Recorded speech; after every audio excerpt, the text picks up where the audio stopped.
Thanks for joining us, and here are some of the reports we're filing at this time. I am Frank Komalape. We begin from the Federal Capital Territory, where the Senate passed a bill that would allow states to generate and distribute electricity. The bill's passage was sequel to the consideration of a report by the Committee on Power. The chairman of the committee, Senator Gabriel Suzwan of PDP Benue North East, in his presentation said the bill seeks to, amongst others, provide an ideal legal and institutional framework to leverage the modest gains of the privatization phase of the electric power sector in Nigeria. He also said anyone or firm generating electricity below 1 megawatt does not need a license to do so. He said, quote, "The bill, when signed into law, will open up the space in the power industry and allow states or individuals with capacity to generate their power and distribute." He added that the bill will improve the utilization of generated power through increased investment in new technologies to enhance the transmission and distribution of generated power to minimize aggregate value chain losses.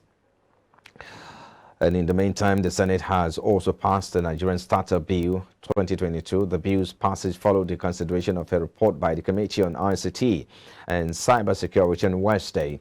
In his presentation, the chairman of the committee, Senator Hussaini Yakubu of APC Kogi Central, disclosed that the bill will create the National Council for Digital Innovation and Entrepreneurship. According to him, the council, upon its establishment, will create and develop an enabling environment for technology-enabled startups in Nigeria.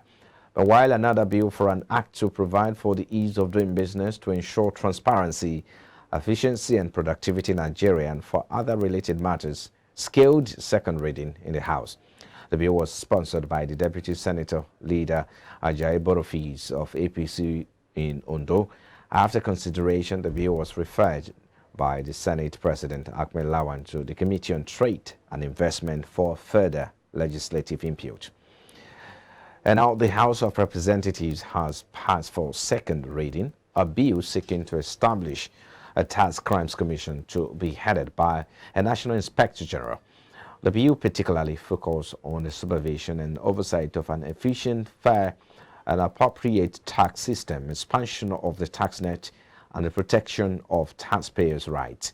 The legislation, titled "A Bill for an Act to Establish the National Inspector General for Tax Crimes Commission to address revenue leakages emanating from non-payment and underpayment of taxes, irregularities in the assessment, reporting and remittances of taxes, to prevent and combat tax-related crimes, to plug all leakages in the tax administration system, and also to ensure the protection of taxpayers' rights." The lawmakers noted that while it was one thing to fix the amount of taxes to be paid, it was another for tax collection authorities and assessors to determine the right amount of taxes to be paid by the provisions of extant tax laws. Determined to drastically reduce the challenges encountered by small farm holders who were affected by the diverse effects of the dreaded COVID-19 pandemic, the Oyo State government has completed a 2-day orientation and training for its desk and facilitator officers across the 33 local government areas of the state. The state government, with the support of the World Bank, trained no fewer than 66 personnel comprising the desk and facilitators officials across all its local government areas to scale up the intervention that will help the farmers to increase food production in the state.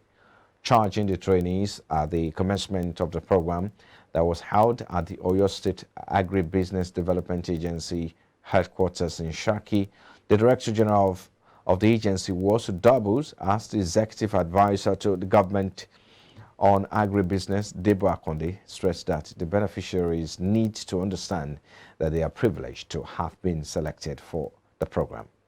Cash transfer units transfer money to poor and vulnerable households in the state. The result area 2 is catering for smallholder farmers who are affected with COVID-19 pandemic. So the federal government is making this effort to provide a kind of support to them in the area of cross. This training, it really prepares us ahead of the times we're going to meet on the field, because if you are not here, you won't be able to participate fully. You won't be able to know what to do about this program if you are not here.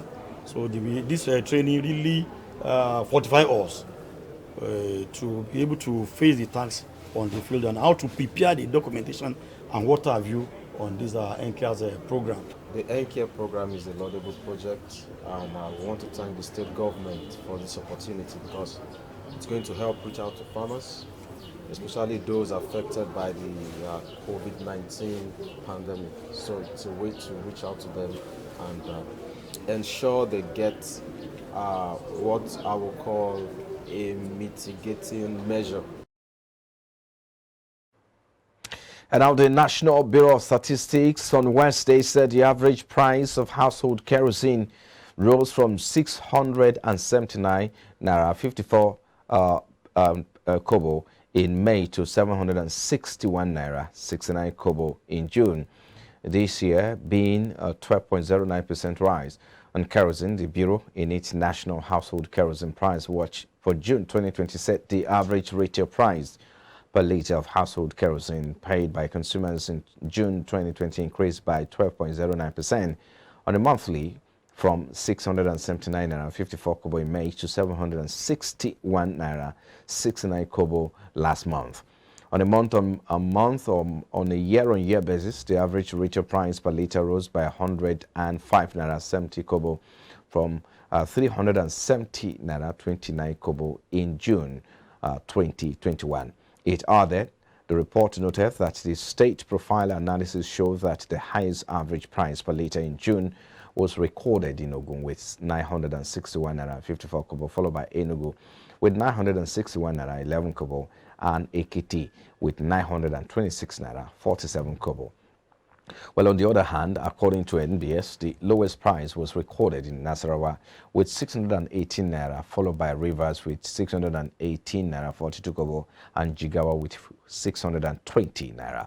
Besides, the report revealed that the Southwest recorded the highest average retail price per litre of household kerosene with 878 naira 5 kobo per litre, followed by the Southeast with 846 naira 64 kobo per litre and Northeast with 750 naira 42 kobo per litre, while the South recorded the lowest with 687 naira 81 kobo per litre. The report also noted that the average retail price per gallon of household kerosene paid by consumers increased by 13.35% on a month-on-month basis, from 2,358 naira 30 kobo in May 2022 to 2,673 naira 4 kobo in the month of June. Away from there now, the Nigerian Export Promotion Council, NEPC, has equipped micro, small and medium enterprises in export businesses with available finance options in a bid to drive the nation's non-oil export sector.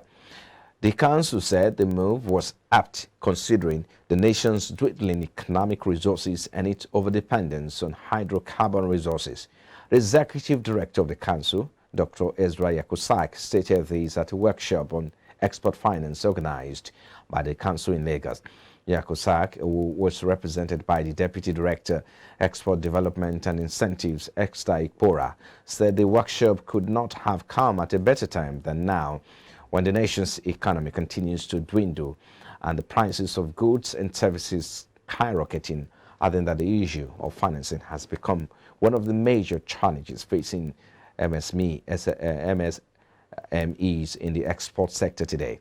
Meanwhile, the Chief Economics Development Bank of Nigeria, Joseph Nana, stated that Development Bank's disbursements to SMEs has hit over 512 billion naira to more than 225,000 MSMEs in 5 years.